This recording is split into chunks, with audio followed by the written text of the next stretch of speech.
السلام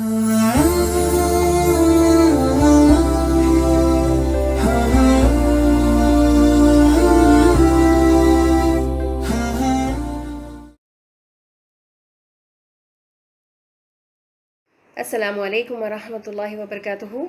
الحمدللہ رب العالمین والصلاة والسلام علی رسولہ الکریم، اما بعد، اعوذ باللہ من الشیطان الرجیم، بسم اللہ الرحمن الرحیم، رب اشرح لی صدری ویسر لی امری واحلل عقدۃ من لسانی یفقہوا قولی۔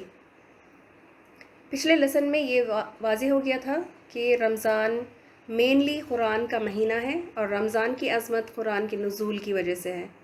اللہ سبحانہ و تعالیٰ نے فرض روزے رکھنے کے لیے بھی رمضان ہی کے مہینے کا انتخاب کیا، لہٰذا اس مہینے کا سب سے مفید اور افضل عمل روزہ رکھنا ہے۔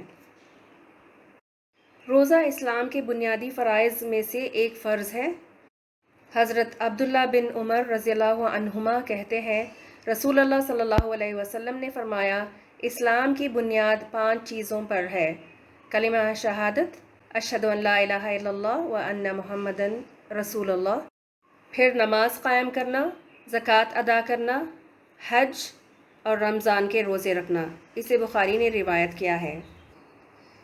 حضرت ابو ہریرہ رضی اللہ عنہ کہتے ہیں کہ ایک اعرابی نبی کریم صلی اللہ علیہ وسلم کی خدمت میں حاضر ہوا اور عرض کیا، مجھے ایسا عمل بتائیں جس کے کرنے سے میں جنت میں داخل ہو جاؤں۔ آپ صلی اللہ علیہ وسلم نے فرمایا، اللہ تعالیٰ کی عبادت کر، اس کے ساتھ کسی کو شریک نہ کر، فرض نماز قائم کر، فرض زکوٰۃ ادا کر اور رمضان المبارک کے روزے رکھ۔ اس نے کہا، اللہ کی قسم، میں اس سے زیادہ کچھ نہ کروں گا۔ جب وہ آدمی واپس ہوا تو آپ صلی اللہ علیہ وسلم نے فرمایا، جسے جنتی آدمی کو دیکھنا ہو وہ اسے دیکھ لے۔ تو ان احادیث سے پتہ چلتا ہے کہ ہر فرض عبادت اللہ کا خود کا ذریعہ ہے اور جنت میں بھی لے جانے والا عمل، تو فرائض کو کبھی نہیں چھوڑنا چاہیے، اس کو ترک نہ کریں۔ حیرانی کی بات ہے کہ بعض لوگ فرض کو بھی آپشنل سمجھتے ہیں اور کوئی بھی شرعی عذر کے بغیر بے فکر ہو کر روزہ چھوڑ دیتے ہیں، یہ کہہ کر کہ جاب یا بزنس کرنا مشکل ہے روزہ رکھتے ہوئے، یا پھر اسکول کالج جانا بھی بہت مشکل ہے، کمزوری فیل ہو رہی ہے، یا کچھ لوگ صرف بریک لینے کے لیے نا کہ 1-2 دن کا بریک لے لیتے ہیں، پھر کنٹینیو کریں گے مونوٹنی توڑنے کے لیے۔ تو دیکھیں، اللہ ان سب چیزوں کو قبول نہیں کرے گا، ان سب عذر بہانوں کو۔ تو یہ فرض عبادت جو ہے وہ اوبلیگیٹری ہے اور ان کا کوئی آپشن نہیں ہے ہمارے پاس، تو ہم نے ان کو رکھنا ہے۔ اللہ سب کو نیک ہدایت دے اور مفید علم دے، اس ماہ کی رحمتوں، برکتوں اور فضیلتوں کا علم دے اور عمل کرنا آسان فرما دے، آمین۔ جو مریض یا بیمار ہیں اور جو روزہ بالکل نہیں رکھ سکتے اور جو سفر پر ہیں، تو ان کو رخصت یا چھوٹ دی گئی کہ ان دنوں میں وہ روزہ چھوڑ دیں اور پھر رمضان کے بعد ان کو پورا کریں، یعنی چھوٹے ہوئے روزوں کو بعد میں رکھ کر قضا روزہ جو ہے وہ پورا کرنا ہوگا، پوری کی پوری چھٹی نہیں ہوگی۔ رخصت ہے کہ ان دنوں میں جب وہ روزہ نہیں رکھ سکتے تو پھر اس دن وہ روزہ چھوڑ دیں اور پھر اس قضا روزہ ادا کریں۔ اور جو دائمی مریض ہوں تو وہ فدیہ دے سکتے ہیں، ہر دن کے عوض ایک مسکین کو کھانا کھلا کر پھر وہ اپنے روزے، ان کو روزوں کی قضا کرنے کی ضرورت نہیں ہوتی، کیونکہ وہ بالکل اس حالت میں نہیں ہوتے کہ روزہ رکھ سکیں۔ تو ان کے لیے چھوٹ ہے جو دائمی مریض ہوں، یعنی ٹرمنلی ill ہوں، جن کو صحت مند ہونے کی امید نہیں باقی رہتی، تو ان لوگوں کی بات ہے کہ وہ پھر فدیہ دے سکتے ہیں، ان کو قضا روزوں کرنے کی ضرورت نہیں ہے۔ روزے کی فضیلت اور اجر و ثواب کے بارے میں بہت روایات ملتی ہیں۔ سیدنا ابو ہریرہ رضی اللہ عنہ کہتے ہیں کہ رسول اللہ صلی اللہ علیہ وسلم نے فرمایا، اللہ عز و جل فرماتا ہے کہ ابن آدم کا ہر عمل اس کے اپنے لیے ہے سوائے روزے کے، روزہ میرے لیے ہے اور میں ہی اس کی جزا دوں گا۔ ہر عمل کے بدلے میں اللہ تعالیٰ کم از کم 10 گنا زیادہ ثواب دیتا ہے اور 700 گنا یا اس سے بھی زیادہ اجر دیتا ہے انسان کی خالص نیت اور ارادے کی وجہ سے۔ جو جتنی اچھی نیت سے عمل کرے گا، جتنے شوق سے اور جتنے اچھے جذبے سے کرے گا، اجر بھی اسی حساب سے اس کو ملے گا، لیکن روزہ ایسا عمل ہے جس کا اجر بے حساب ہے۔ اللہ نے اس کو اسپیسیفائی ہی نہیں کیا، کیونکہ اجر اتنا بے شمار، اتنا بڑا ہے جس کو ہماری عقل سمجھ ہی نہیں سکتی۔ اتنا بے پناہ اجر کیوں؟ روزے کے بدلے میں اتنا بڑا اجر کیوں لکھتا ہے اللہ سبحانہ تعالیٰ ہمارے لیے؟ اسلام کے باقی 4 فرائض جو ہیں، فرض عبادات یا کوئی بھی عبادت کا طریقہ جو ہے، وہ بدنی عبادت ہوتے ہیں۔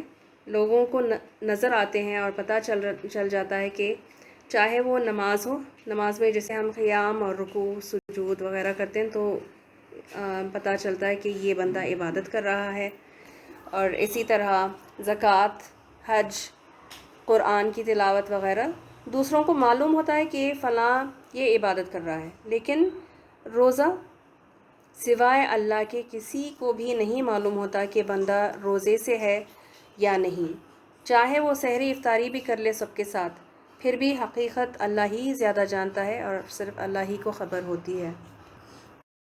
اگر کوئی چھپ کر کھا لے تو کسی کو بھی نہیں پتہ چلے گا، لیکن روزدار ایسا کیوں نہیں کرتا؟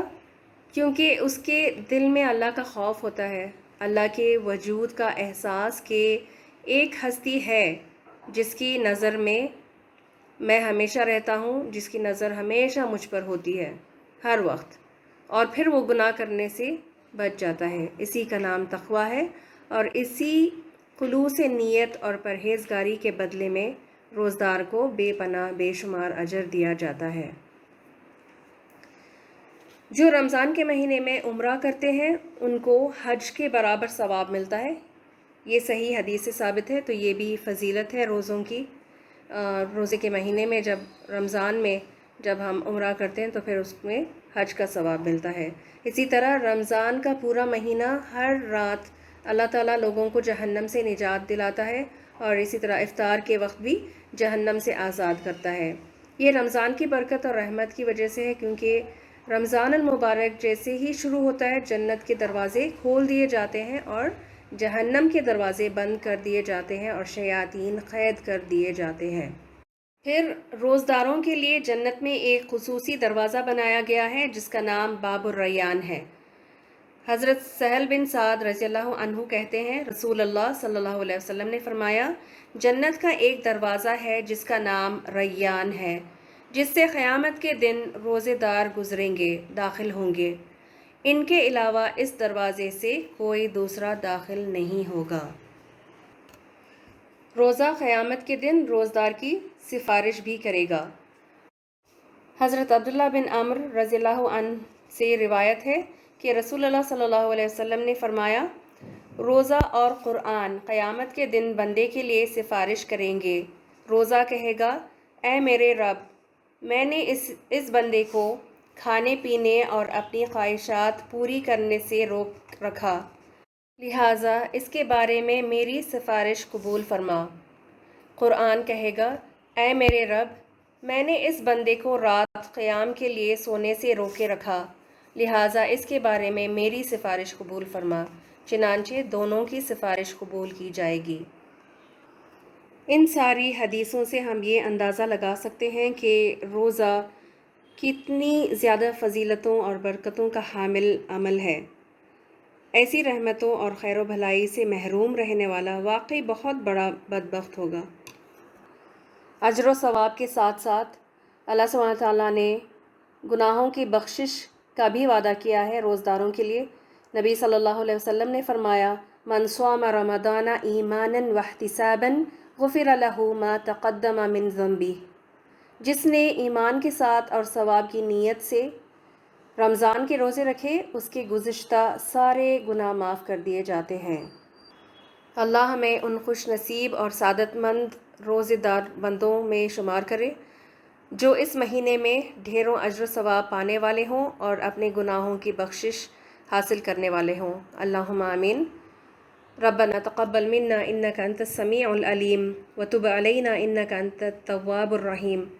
سبحانک اللہم وبحمدک نشہد ان لا الہ الا انت نستغفرک ونتوب الیک۔ السلام علیکم ورحمۃ اللہ وبرکاتہ۔